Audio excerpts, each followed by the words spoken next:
Hey, what's up, guys? Sean here with BlueRidgeSilverhound. Hope everyone's having a fantastic start to your week. Well, it's that time of the week. All right, the calendar is flipped to 2022, and I know it doesn't look like that because it looks like the week ending a year ago. Yeah, I wanted to see if you guys caught that.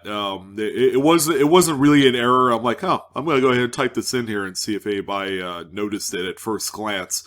But yeah, in all reality, this is the week ending January 2nd, 2022. All of the sales this week that are highlighted are from Great Collections. For all of your consignment needs, Great Collections is probably the go-to place right now. They are fantastic, not only on the sales side, but also if you got items that you need to sell yourself. They are there at your disposal. So if you have some of those premium coins that you're looking to move, but you're really trying to give full fair market value, and you want the service and advertising you need, Great Collections is a reputable auction house that I personally recommend. But with that aside, we're going to take a look at the most relevant top modern graded coins this week. We are hot on the heels of a couple pretty notable coin shows. The first one coming up here really shortly, I mean within days, is the Florida United Numismatists Show, also referred to as FUN. As its name implies, it sure is a lot of fun. It's in the good old sunny state of Florida, in Orlando to be exact. So if you are in that region and you want to check out a show, the Florida Fun Show is coming up here in town for you. The next one, of course, is the Long Beach sale. That's going to be in February. Middle of February, I believe. I'm going to try and attend that one. We'll see how that goes. But anyways, yeah, we got a couple really big premier auctions, and in a way that might affect some of the secondary market activity on not only Great Collections but also eBay as well. As people really begin to ramp up and anticipate for those shows, they're just saving up a little bit more money. And you're going to see these other auction houses that aren't participating in those shows also kind of take a step back. And I think we're seeing that here this week. Not that there wasn't a lack of quality coins to talk about, because there was more than its fair share. We have 18 to talk about today.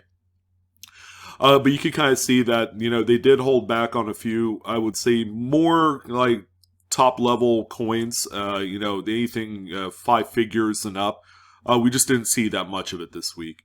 But in any event, let's go ahead and jump right in. And we are going to start off with one of my favorites. I'm telling you, there was always a really nice example of a 72 double die obverse to sell every week.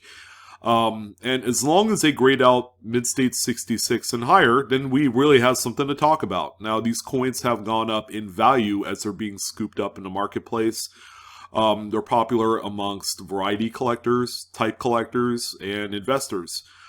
This one right here is a beauty. 66 plus full red. It's also CAC green beaned as well, so it's also got that secondary certification service right on there, that stamp of approval. But just look at the doubling on the motto "In God We Trust." Liberty is particularly nasty on there, and also the date. You'd be hard pressed to find one that is as strong, aside from like the 55 and 69S. But this one ended up selling for $1,414.12. Just a beautiful coin. I would say, if you're looking to pick something up and your budget is around $1,000, $1,500, this is a really good coin right here. All right, so we do have a number of registry set coins. I know there's no like high level, 5-figure coins on the list, but there is quite a few key candidates for Lincoln Cent registries, along with Jefferson nickels, which we'll talk about here soon. How about 42S Lincoln Wheat Cent? This one right here is a PCGS Mint-State 67 plus full red. It's a top level coin. San Francisco minted coins of the 40s are generally pretty well struck, and they are of high quality. So you really don't have to worry too much about the type of coin that you will be, getting when it comes to these, already graded examples. As an extra added bonus, this one is also CAC certed as well. And this one ended up selling for $1,715.62. And the same goes for this one. Now, 34D is just marginally tougher, especially trying to locate one that will grade out into 67, much like the one you see on screen. This full red example obviously is made and tailored for a registry set. The coin in itself is relatively common. It's only when you get to maybe 1933 where things begin to get a little bit more scarce in much higher grades, but this one right here is a beauty. This one right here sold for $1,712.25. Now this one is comparatively much more scarce to find in full red compared to the 34D that we saw previous. And it really shows. Check out the stats. This one is only a 66 red. Now I say the word only very loosely because this is a really tough grade for these early 30s Lincolns.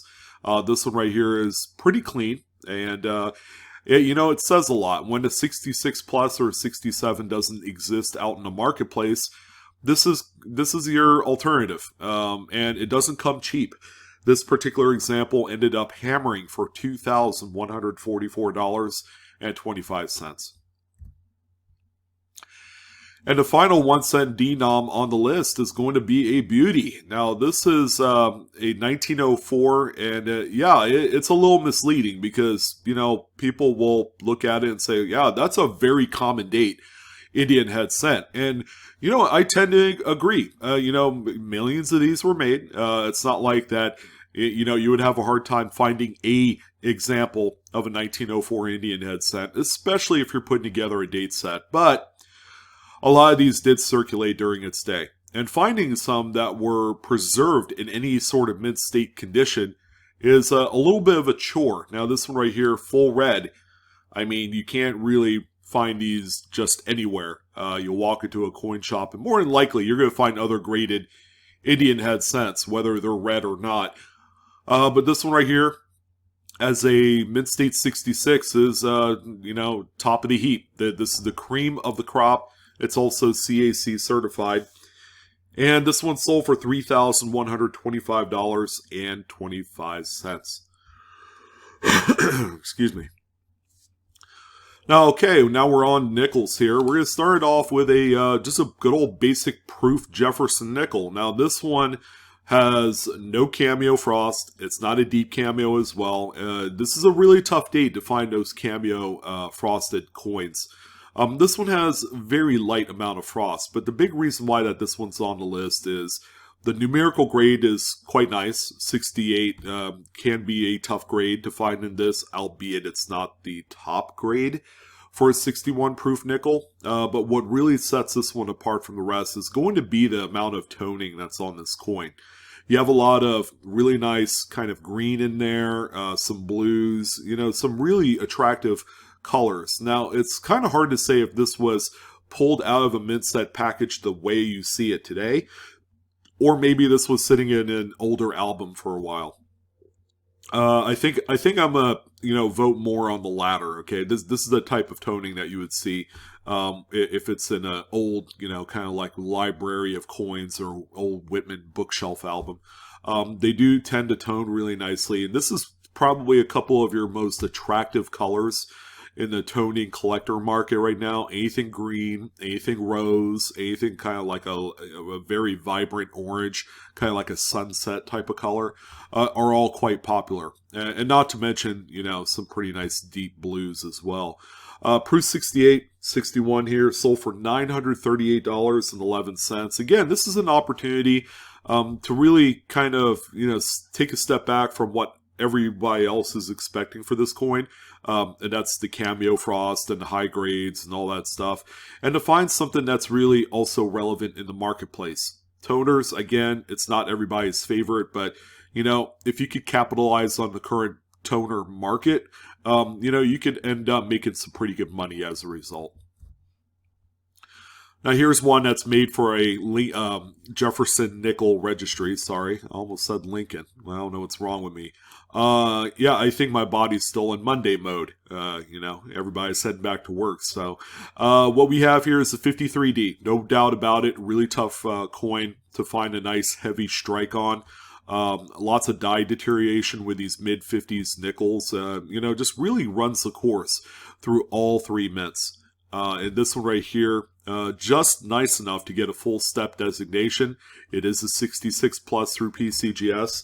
And this one ended up selling for $1,743.75. Again, it's not the most finest grade of this coin, but again, when you have to settle for something because there's just not anything of this coin in the marketplace, then you'll look for examples like this.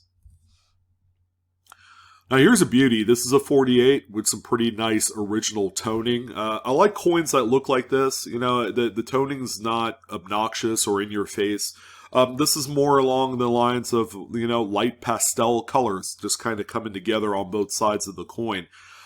This one is an NGC Mid-State 67. It does have 5 full steps, so there is that.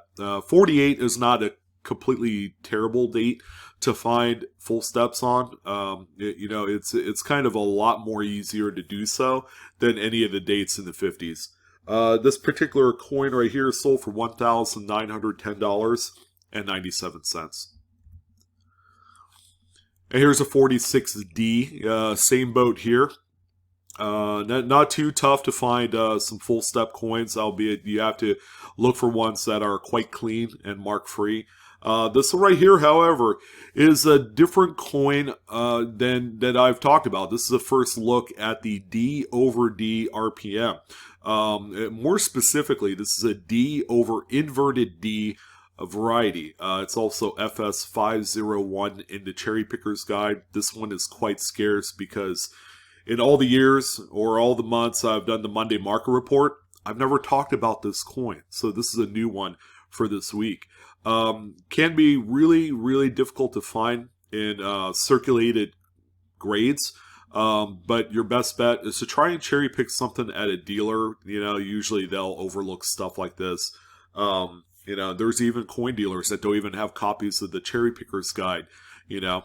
So definitely a area of opportunity for those of you that like to cherry pick the local shops. All right, guys. Sorry about I had a little bit of a microphone malfunction, but let's go ahead and continue on past the very nice looking RPM here. Make sure you're looking out for these funky RPMs with the horizontal or inverted type of second punch of the mint mark are very unique, and collectors do like them a lot. The next one that we have here is one of my favorites, 1943p. As you guys know, this is a Silver War nickel era, so it's 35% silver and manganese, which gives it a wholly different kind of perspective among collectors, much like the 43 Lincoln steel cent. Now, this one right here is a high-end gauntlet of a registry set coin. Grades out Mid-State 68 with 6 full steps through NGC. Finding these high-grade Silver War nickels are not particularly hard. They were pretty well crafted when they were produced back in their day. This one right here is no exception. This one ended up selling for $5,906.25. That's a real beauty right there. And we do have a couple buffaloes roaming the pasture. We have a 1924. This one, a little bit tougher date, although it does not have a Denver or San Francisco mint mark. So that's a little bit of a reprieve for someone looking for a high-end type piece or registry set coin. This one right here is a Mid-State 66 plus. Not the finest, of course, of this date, but definitely a high-quality piece. It's also CAC certified, and this one sold also for $3,150. And then finally, this is a date that we don't talk a lot about, but this comes from the era of, marginally acceptable strikes, and this is a 1920D Buffalo nickel. I don't know. It's not my personal favorite coin. The luster doesn't match on both sides of the coin. Again, that's more of a testament to the quality controls of the Roaring 20s, which was virtually non-existent at that point. This one right here grades out PCGS Mint State 65 plus. It's also CAC certified as well, so it does have an extra kind of added bonus to it. This one sold for $6,637.50. This is low-key a very, very tough date and grade for this coin. You'd be hard-pressed to find 66s and higher. Sometimes they just don't exist, and when they do, they command the kind of money that seems irrational, but is really well within the mark of the actual rarity of the coin at the highest grade levels. We didn't have much in the way of dimes to speak of this week, but this one is worth a mention. It's a 44D Mercury. This one, that grade. When you have a coin that is nearly 80 years old and it's 2 points away from perfection, I mean, you really have to kind of admire it a little bit more. Now, it's not a rare date. 44Ds kind of grow on trees if you're looking for just a regular mint state example for your set. This one, however, seems to kind of overachieve a little bit at a 68 full split bands with CAC certification. I mean, this thing is quite amazing. Really well struck from what I could see. And, I stared at this thing for a few minutes and, just to make sure that that it wasn't overgraded. And of course, when you have a second company's like CAC looking the coin over and they gave it its kind of like respective nod, then all is right in the world. This one sold for $2,193.75. This seems like it could be a coin that could sell for 5 figures, but I believe there is either a 68 plus or a 69 that exists in this particular date. When there's something that is way finer than the 68, yeah, that'll change things a little bit.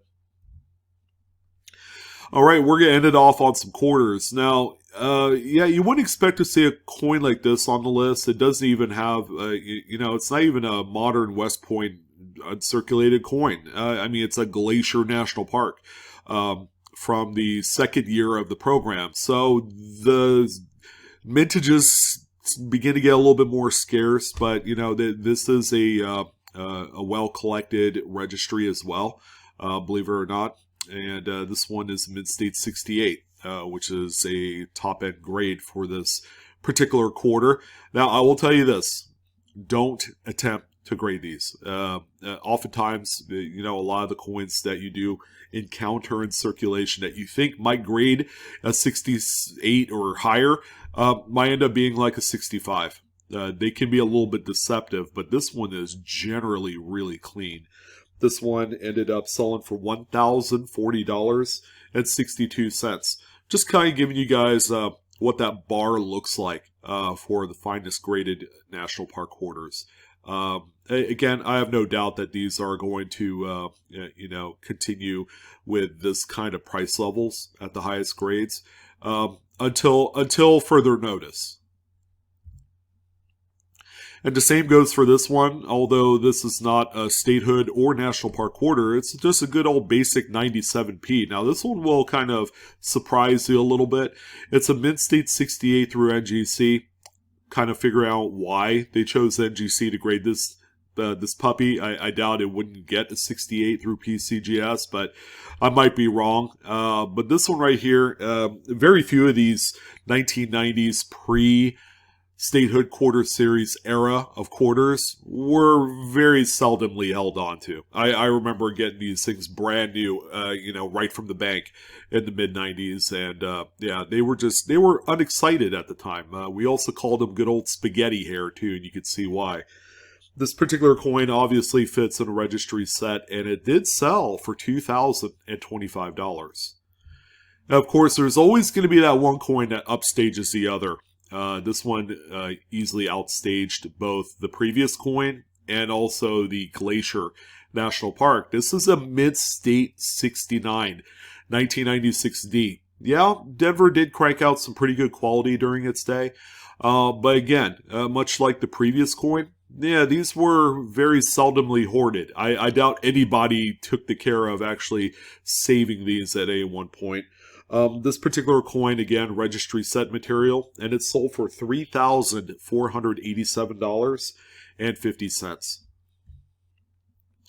Now, this is a coin that is, this is a coin of dreams. This is the coin that you want to look for in these semi-cheap proof sets. Now, from 56 to 1960, okay, this very short kind of date range era of proof sets can be had today for under 35, 40 bucks. All right, they're still affordable. I mean, they used to be a lot more affordable a few years ago at like $25 a piece. But if you know of any hidden caches that hadn't been, gone through or, searched through or anything like that, there are deep cameo coins that'll be like, it's like a paycheck. It's that big of a coin. This one right here is a stunner. The frosting, I would say, is probably from the earliest times of prep of those dies, which they didn't do that often because the vast majority of this particular date range of proof sets had just completely mirrored everything. The frosting and all that, the sandblasted surfaces of those devices on the dies were worn smooth, and they stayed that way for a long time. So very few examples exist with this level of frost that you see here. This one, of course, Proof 68 Plus through PCGS, deep cameo as well. Sold for what you would expect, $6,187.50. And then finally, we're going to end it off on a crusty Barber.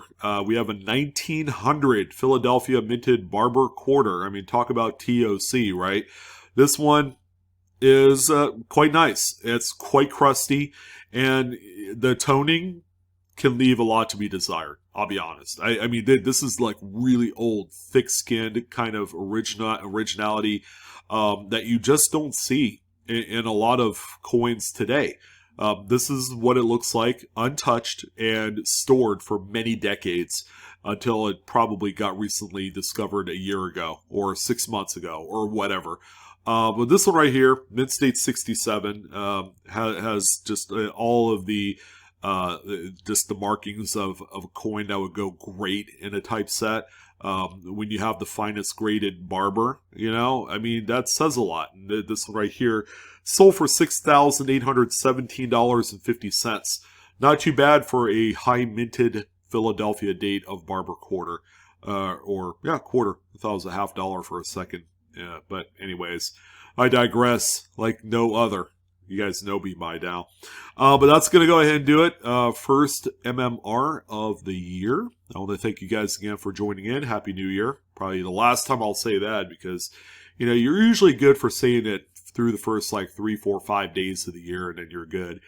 But yeah, hopefully you guys have a little inspiration to collect what you want and, add something really nice to your collection. You don't have to spend $5,000, of course, but there's a lot of great stuff to find and discover out there. Furthermore, make sure you check out, depending on where you're located, check out a few of those shows. Florida Fun Show is this month, and then the Long Beach Sale in SoCal is in February. So, go online, check those out, see what it's all about.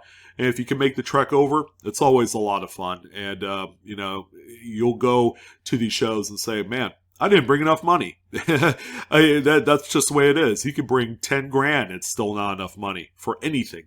But yeah, it's a really good time. And, and it's great too. Bring your kids if you got them. They have YN tables and little treasure hunts and all that stuff, which is also fun. But that's it, guys. I'm your host, Sean, with Blue Ridge Silverhound. Thank you again for an amazing, 12-year run of this channel. It's been spectacular. Don't forget to like, share, and subscribe and all that other crap. You guys know the drill. That's it. My Coinaholics. You guys take care. Have a good day. Don't work so hard on your Monday, and I'll see you on the next coin video. So long, y'all.